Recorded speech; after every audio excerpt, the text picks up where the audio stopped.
Alright, now we're back with objectives and constraints. Okay, so if we go back to the design process, we talked about stage 1, which is the discovery stage in the previous lesson. We also talked about the deployment stage a little bit in the last lesson. And right now we want to focus on the design stage. And I mentioned the design stage is split into two.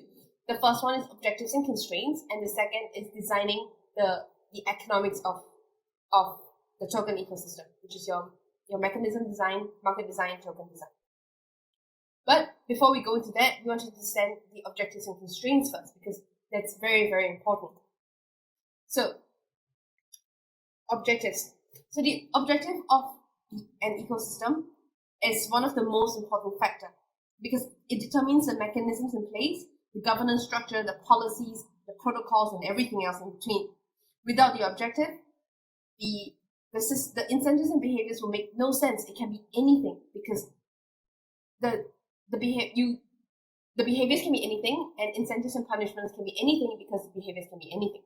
So nothing makes sense without an objective. So there are a few, and there can be more than one objective. There can be many objectives, but you need to have one main objective in your ecosystem, and then you have subsequent second most important, third most important, fourth most important, fifth most important objective, and then it goes down the scale. But you have one main objective, and you have to design your mechanisms and structures and everything according to that. So, for example, you've got Bitcoin. Bitcoin's main objective is to be a decentralized cryptocurrency. It's not a digital currency where it's governed by a few players in the market. It's a decentralized cryptocurrency that can be used by anyone, and it uses proof of work protocol. And so in the future where there are changes to Bitcoin, the governance structure, the protocol, the policies, it's going to evolve with the objective in mind, which is a decentralized cryptocurrency. So it's quite unlikely that the future of Bitcoin will be to peg Bitcoin to US dollars, because that's not the main objective. Someone can probably fork Bitcoin and then create a system to peg it to US dollars, but that's not going to be Bitcoin, because Bitcoin's main objective is to be a decentralized cryptocurrency. It might include volatility. That's an outcome of the objective, but the objective is to be a decentralized cryptocurrency. Ethereum's main objective is to be the world's largest supercomputer. So you see Ethereum focusing a lot on research, a lot on understanding new mechanisms, on creating DAOs, getting people into their ecosystem, teaching more people to code, to develop dApps on Ethereum's ecosystem, because it's aligned to their main objective to be the world's biggest supercomputer, to be computing things to facilitate the coordination and cooperation and trade between all the ecosystems and DAOs and dApps. So that's the main objective. MakerDAO. I talk a lot about MakerDAO because I think it's interesting, but it's not financial advice, yeah? MakerDAO's objective is two things. It's a stablecoin, and it also talks about governance. So how does that work then? Can we have a token that has two objectives? No, we can't. One token, one objective. So with MakerDAO, you've got two tokens. You've got DAI, D-A-I, which is your stablecoin, so it allows stability, which is pegged to USD. And then you've got MKR. The MKR token is kind of like the governance token, where you can vote on the different. It's part of the governance structure where you can vote on different things of different decisions being made in the MakerDAO's ecosystem moving forward. So if you have more than one objective, main objective, then you have more than one coin. Very simple. So one objective, one coin. As simple as that. So that being said, there are a lot of other different objectives available, depending on your ecosystem, and we need this because we designed the token economics model aligned to the objective, because we want to optimize the objective. We want to achieve that, we want to optimize that, and every token will optimize one main objective. That's as simple as it is. If you have more tokens. Now with objectives comes constraints, because if you don't have, we have constraints to limit the scope of the design.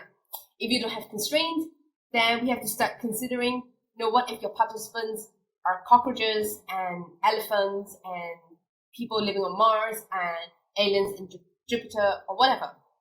So it's very important to limit the constraints so that you know the limit of how to design, where to design, and understand the factors to consider when designing your token model. So these are just some basic examples of constraints that could be useful to you, could not be. Okay. So the types of participants, the first one, everyone wants to do worldwide adoption, mass adoption.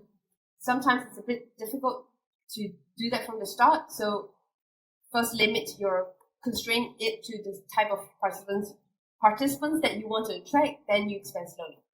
The digital space, so what kind of token ecosystems that you're talking about, or what kind of blockchain network you're talking about. Could it be permissioned or permissionless or hybrid? Could it be EOS, Ethereum, Neo, NAM, Bitcoin, whatever? You have to limit that or decide that first. Then you've got your legal jurisdiction. Are you going to be incorporated in Singapore, in Malta, in Gibraltar, or the US, whatever? Talent and expertise available, funding available, because a lot of people are going to private funding now, and then you have to be aware of the funding as well as the objectives or purpose of your funders. Incomplete contracts. So this is a bit more technical, but with contracts, we don't include everything that could happen into contracts, which is because it's sometimes it's just way too expensive to go and figure out what could happen, but sometimes things still happen. So understand the limitations of contracts and work around it. The types of governance. So some people like a little bit more centralized, slightly decentralized, completely distributed and decentralized. Depending on type of governance, then you also design your models differently. So just a quick recap. We talk about the design process, which is the discovery, design, and deploy. And for design and deploy, you keep going in circles. It's like an A/B testing almost sort of thing. In discovery stage, we talk about actors, the token business model, the value add, and pain point, gain points. In discovery stage, we talk about defining the design space, and then the objectives and constraints. Then we talked about, and then we will also talk about the economics of tokenization design. So your market, mechanism, and token design, and then get them together to get a token network fit. And deploying is just surveys, testings, experiments, simulations, A/B testings to understand if your design works or not. So we talked about discovery, we talked about the first part of design, we talked about deploy, and we're going to move on to the economics of tokenization. But before we move on to that, we have to understand why is it important, okay? Why is it important to have all of these together? So having an objective is very important because it's the key to designing better incentives and better mechanisms to affect the behaviors of the participants in your ecosystem. Design is split into two layers. The first layer is economic design. So the economic design will be market design, mechanism design, token design. They're mainly, in code that can be put in code, and then another part of it is where voting comes in, where we have the intelligent assumption that people are going to be rational. But you know what? People are the most irrational being ever. So how do we deal with that? We also have a different layer on top, which is the systems design. So systems design is how we deal with the irrationality of people. This is where we have consumer behavior psychology, UI UX design, because we want to appeal to the irrationality of human behaviors. And these two will work hand in hand, but they can only make sense if you have an objective in place. And they will work together to optimize the objective that you have in place.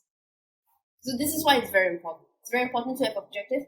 It's very important to understand your constraints, because before we design the system, we have to understand what we want to optimize, what we want to achieve. And these two system designs come together, or these two design comes together to achieve it. So if you hear, once again, it's like a short commercial break, but if you're new, and you have not checked out the resource list, scan this code or go to bit.ly/tokenomics-resources, and you can get a list of 200 over resources available that I've been referencing.